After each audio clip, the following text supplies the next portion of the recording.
देखो स्टूडेंट, हमने अभी कुछ कॉन्सेप्ट क्लियर करे थे, कुछ अवधारणा सीखी थी। ठीक है, कौन कौन सी? सी से का कब बनता है, सी से सा कब बनता है, जी से गा कब बनता है, जी से जा कब बनता है। ठीक है ना, एस से सा कब बनता है और सी एच से भी कहीं कहीं का बनता है। ठीक है ना, अब उसमें से एक कॉन्सेप्ट और क्लियर करना हमको कि एस से जा कब बनता है, एस से जा। ठीक है ना, क्योंकि जब हम अंग्रेजी की रीडिंग करते हैं, जब अंग्रेजी को हम पढ़ते हैं तो उसमें कुछ शब्द ऐसे आते हैं कि अभी कुछ एक दो लाइन पहले तो हमने एस से क्या पढ़ा था, सा, और कुछ आगे आ गया एस से जा। कभी हमने क्या पढ़ा, सी से का, और कहीं सी से क्या पढ़ा, सा। आ जाता का नहीं जब अंग्रेजी पढ़ते हैं। कहीं हमने अभी अपन ने कुछ वर्ड एक दो लाइन पहले जी से अपन ने गा पढ़ा था, कुछ वर्ड में जी से क्या बना, गा, और कुछ वर्ड में जी से क्या बन गया था, जा। तो इसका कॉन्सेप्ट क्लियर होना चाहिए, इसकी अवधारणा क्लियर हो जाना चाहिए कि भाई जी कब कैसे बनता है। तो इसी में से देखो एक हमने जो चीज रखी है कि एस से जा तब बनता है, एस से जा तब बनता है जब कुछ कॉन्सोनेंट लेटर हैं, कुछ व्यंजन हैं, अगर इसके बाद एस लगे तो जा बनेगा। देखो कैसे देखते हैं अपन, कौन से हैं, बी, डी, जी, और कौन से हैं, L, M, N, N, G, R और भी। ये इतने कॉन्सोनेंट लेटर हैं, इतने व्यंजन हैं, अगर इसके बाद एस आता है, इन लेटर्स के आगे यदि एस आता है तो वहां क्या का उच्चारण हो जाएगा, जा का। काय का उच्चारण हो जाएगा, जा।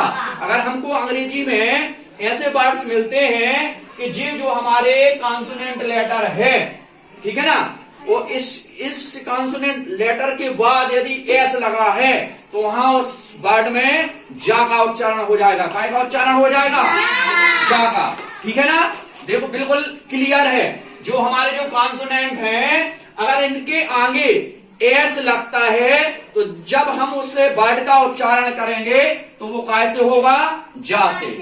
लिखा तो रहेगा एस, लेकिन उसका उच्चारण कहा होगा, कैसे होगा, जा से। जैसे देखो ये क्या है, C R A B S. अब इधर देखो ध्यान से, ये अपना जो नियम है इसमें लिखा है ना कि बी के बाद यदि एस आता है तो काय का उच्चारण होगा, जा का। तो देखो ये सी आर ए बी, ये बी के बाद क्या आ रहा है, एस। बी के बाद क्या आ रहा है, एस, तो यहाँ जा से होगा।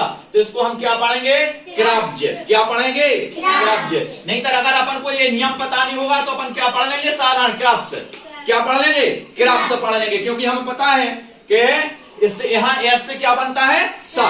लेकिन यदि हमें नियम पता है कि यदि बी के बाद एस आ रहा है तो यहाँ जा का उच्चारण होगा, तो क्या पढ़ेंगे हम, क्रब्ज। बिल्कुल क्लियर बात है। ठीक है ना, कि जो एक कॉन्सोनेंट है इसके बाद यदि एस लिखा हुआ है तो उस वर्ड में उस एस का उच्चारण क्या होगा, जा। क्या होगा उच्चारण, जा। जैसे अपने फॉर एग्जाम्पल देखा है कि सी आर ए बी, तो बी के बाद क्या आ रहा है यहाँ, एस। तो बी के बाद ये नियम में है कि बी के बाद यदि एस आता है तो क्या हो जाएगा, जा। तो क्या पढ़ेंगे अपन इसको, क्रब्ज। क्रब्ज मीन्स के अकड़ा होता है। ठीक है ना जी, अपन को नॉलेज होना चाहिए। अब देखो दूसरा, अपन देख लो दूसरा वर्ड देख लो, सी यू बी एस। ठीक है ना, तो यहाँ भी बी के बाद क्या आया, एस, तो हम इसको क्या पढ़ेंगे, जा, कब्ज। नहीं तो अगर हमको नियम पता नहीं तो हम क्या आ रहा, साधारण जो हमको मालूम है वो कब्ज से पढ़ लेंगे। क्या पढ़ लेंगे, कब्ज से। और अगर हमको नियम पता है यदि कि बी के बाद ऐसा आ रहा है तो वहां जा का उच्चारण होगा, तो हमने क्या पढ़ा, कब्ज। इसी तरह इधर देखो ई डबल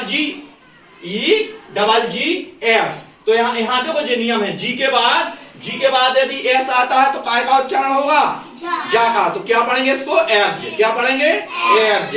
पढ़ेंगे कि नहीं पढ़ेंगे, तो ये क्लियर है। जो हमारी प्राथमिक में, जो हमारी प्राथमिक कक्षाएं हैं उसी में कॉन्सेप्ट अवधारणा क्लियर हो जाना चाहिए कि जब हम अंग्रेजी रीडिंग करते हैं, जब अंग्रेजी हम पढ़ते हैं तो हमको जो 5-6 चीजें हैं अनिवार्य, जो उसको सीखना बहुत जरूरी है।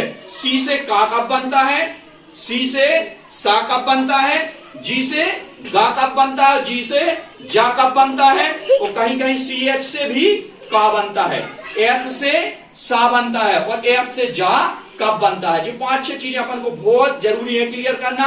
इसका कॉन्सेप्ट, इसकी अवधारणा समझना बहुत ही जरूरी है, क्योंकि जब हम इंग्लिश की रीडिंग करेंगे, इंग्लिश को पढ़ेंगे, तो हमको ये पता होना चाहिए कि कहाँ हमको सी से का करना उच्चारण, कहाँ सी से सा होगा, कहाँ जी से गा होगा, कहाँ जी से जा होगा, कहाँ सी एच से का होगा। सी एच से भी कहीं कहीं का उच्चारण होता है, जैसे क्रोम। देखो देखना आपके जो मोबाइल में क्रोम होता है ना, उसमें देखना सी एच है, क्या है सी एच। तो सी एच से तो वैसे क्या बनना चाहिए, चा।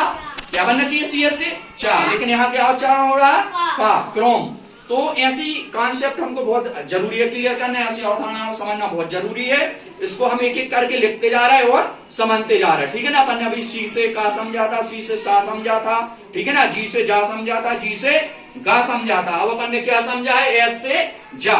एस से जा कब बनता है, तो क्लियर हो गया ना। एस से जा कहाँ बनेगा, जो हमारे जो कॉन्सोनेंट लेटर है ना, यानी जो हमारे व्यंजन है, यदि इसके बाद बी लगेगा, क्या लगेगा, बी, तो क्या आएगा उसमें, जा।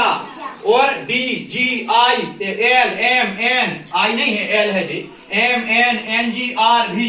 यदि जे सब लेटर यदि यहाँ लगते हैं, तो उसके बाद यदि जा आता है, तो हमारा काय का उच्चारण होगा, काय का होगा, जा का, ठीक है ना। जैसे यहाँ कब्ज, कब्ज, एज, तो यहाँ अपन को क्लियर हो गया ना, आ गया समझ में। और हम इसको नोट करेंगे, उसको थोड़ा सा हम रोज रोज इसको क्या करेंगे, राइज करेंगे, रिवीजन करेंगे, तो हम आसानी से धीरे धीरे इसको क्या करेंगे, सीख जाएंगे। और प्रैक्टिकल करते जाएंगे, पढ़ते जाएंगे, तो बिल्कुल आराम से सीखेंगे। थोड़ी शुरुआत में थोड़ा अपन को लगेगा कठिन, लेकिन जैसे जैसे अपन सीखते जाएंगे आराम से बनने लगेगा, ठीक है ना। क्लियर है, ठीक है। तो इसको अपन को नोट भी करना है और समझना भी है, ठीक है।